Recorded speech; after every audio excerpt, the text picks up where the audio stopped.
බුදු සරණයි ඔයාලා හැමෝටම. අද උදේ ඇහැරුණේ අලුත් බලාපොරොත්තු එක්ක. ජීවිතේ හැම දවසක්ම එක වගේ කියලා හිතෙන සතුටක් අරන් ආපු දවසක් අද. උදේ හිරු එළිය ගෙදරට වැටෙනකොට දවස පටන් ගන්න ලැබෙන ඒ සොඳුරු මොහොත ලස්සනයි.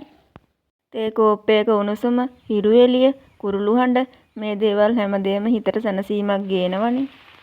තියෙන වැඩ කෑම හදන වැඩ කරද්දි මහන්සි වුණත් මම ඒව කරන්නේ හරි ආදරෙන්. ලැබෙන කුඩා මොහොතකින් හරි සතුට හොයාගෙන මම ජීවිතේට තවත් මතකයක් එකතු කරගත්තා. අවස් වෙද්දි මහන්සිය තිබුණත් මතක් වෙන්නේ අද ආදරණීයව ගෙවුණු මොහොතවල්. ජීවිතේ හැම දවසක්ම විශේෂ නැහැ. ඒත් විශේෂ මොහොතවල් හැම දවසකම තියෙනවා. දවස අවසානයේ සතුටකුත් තියෙනවා. අදත් අපි අපේ වැඩ හොඳින් කරගත්තා නේද කියලා. හෙට දවස මොනව වෙයිද කියලා දන්නේ නැහැ. ඒත් අද දවසට මම හිත පුරාම ස්තුතිවන්ත වෙනවා. අද උදේ ඉඳන් ගෙවුනේ මගේ ජීවිත පොතේ තවත් ලස්සන මතක පිටුවක්. ඔන්න ඔයාලට අහන්න අදත් ලස්සන බණ කතාවක් මගේ හඬින්ම ගෙනාවා. එක දවසක් බුදුරජාණන් වහන්සේ සමීපයට තරුණයෙක් ආවා. ඔහු ඇහුවා "සාමීනි ජීවිතයේ සතුට කොහෙන්ද ලැබෙන්නේ?" බුදුරජාණන් වහන්සේ ඔහුට මල් දෙකක් පෙන්නුවා. එක මලක් ලස්සනයි සුවඳයි. අනිත් මල ටිකක් වියලිලා තිබුණා. උන්වහන්සේ ඇසුවා "ඔබ කැමති මොන මලටද?" තරුණයා කිව්වා "ලස්සන මලටයි ස්වාමීනි" කියලා. එවිට බුදුරජාණන් වහන්සේ මෙසේ වදාළා "මල ලස්සන වුණාට එයත් හෙට වියලෙනවා. සුවඳත් ටික වෙලාවකින් නැති වෙනවා. ලෝකේ හැම දෙයක්ම අනිත්‍යයි. ඒ නිසා පිටත ලස්සනට බැඳුණු හිත දුකක් ලබනවා. නමුත් කරුණාව, දයාව, සත්‍ය, පින ඒවා කවදාවත් වියලෙන්නේ නැහැ." තරුණයා නිහඬව හිස නමා ගත්තා.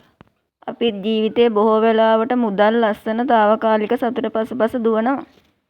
ඒත් එක දවසක හැම දෙයක්ම වෙනස් වෙනවා. හදවතේ දයාවක්, අනුන්ට උදව් කරන සිතක්, හැමට හොඳ සිතුවිල්ලක් තිබුණොත් ඒ පින අපි යන හැමතැනම යනවා. මේ පුංචි බණ පදෙන් ඔයාලගේ ජීවිතේට ගත හැකි ආදර්ශ තියෙනවා නම් අරගන්න.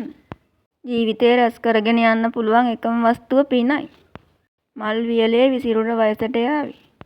නමුත් කරුණාවෙන් කළ කුසලය සසර පුරා සුවඳ ගෙනෙනවා. එහෙනම් මම අදට යන්නම්. මම නැවත එනකන් ඔයාලා පරිස්සමට සතුටින් ඉන්න. ඔයාලා හැමෝටම බුදු සරණයි, සියලු දෙවි රැකවරණයි. ඔයාලගේ ආයු, වර්ණ, සැප බල ප්‍රඥා වැඩි වේවා. ඔයාලට නිදුක් නිරෝගී දිගාසිරි සුවය ලැබේවා. යහපත් හෙටක් අනාගතයක් උදා වේවා.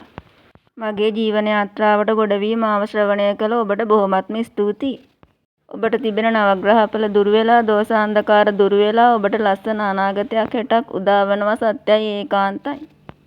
ඒ සඳහා ලැබෙන හැම මොහොතකම පිනක් කරන්න සල්ලි ඕනම නැහැ. පොඩි කූඹියෙකුට සීනි ටිකක් හරි දීලා ඒ පින රැස් කරගන්න පුළුවන්. එහෙනම් ඔයාලත් අද පටන් අපමාව කුසල් කරන්න, ධර්මයේ හැසිරෙන්න. ඔයාලට වරදින්නේ නැහැ. ලැබෙන පොඩි මොහොතකත් කුසලයක් කරන කෙනාගේ හිත කරුණාවෙන්, දයාවෙන්, මෛත්‍රියෙන් පිරීලා තියෙන්නේ. එයා ජීවිතේ ගොඩක් ලස්සනට ගත කරනවා.